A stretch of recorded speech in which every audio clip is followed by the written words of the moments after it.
আচ্ছা, এই যে শেখ হাসিনার সরকার, এই শেখ হাসিনার সরকার আমরা কেন এই যে বিভিন্ন আপনার এই ফ্যাসিস্ট, আপনার এই যে কালচারাল এই ফ্যাসিস্ট যে গণমাধ্যম, ফ্যাসিস্ট যেই আপনার আমলা প্রশাসন, এদের ব্যাপারে আমরা এত তৎপর কেন? এদের বিচারটা কেন চাই? কারণ হচ্ছে যে এই শেখ হাসিনা গেল 15 বছরে যত হত্যা, খুন, গুম যা যা করেছে সেটার জন্য এরা দায়ী। এরা তাদেরকে সহায়তা করেছে, এই জন্যই তাদের বিচার চাই। আচ্ছা, এবার আসেন আপনি 2018 সালের একটা নির্বাচন, 2014 সালে যাই হোক বিএনপি আসে নাই। আমি সত্যি কথা বলি, আমি সেদিন কাজে গিয়ে তারপরে বাথরুমে গিয়ে কান্না করেছি।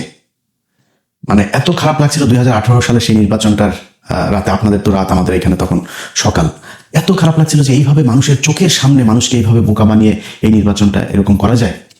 সেই নির্বাচনটা বাংলাদেশের একটা টার্নিং পয়েন্ট ছিল। 14 সালে ঠিক আছে বিএনপি যায় নাই, শেখ হাসিনা করেছে, একা একা নির্বাচন করেছে, তারপরে ধরলাম 18 সালের নির্বাচনটা তো হইতে পারতো। এবং তারা যেভাবে সেই ঐক্য জোট মোট বানায়, এই যে আপনার আওয়ামী দালাল ডক্টর কামাল সহ এই যে দালাল কয়টাকে, গামছা কাদের টাদের, এগুলোকে নিয়ে তারপরে তারা এই হাসিনার এই রয়ের ইয়েতে একটা জোট গঠন করলো। সেই জোট গঠন করার পরে কি হলো দেখেন, রাতের বেলা ভোট নিয়ে তারপরে দিনের বেলা সেটা প্রচার করলো যে হ্যাঁ এই হয়েছে। আগের রাতে ভোট শেষ হয়ে গেল। সেই নির্বাচনটা বাংলাদেশের এই যে গেল 5 বছরে, অন্তত 5-6 বছরে যে মানুষগুলো মারা গেল, মানুষগুলোকে মারা হলো, খুন করা হলো, এই মানুষগুলো নির্বাচনটার কারণে মরে নেই।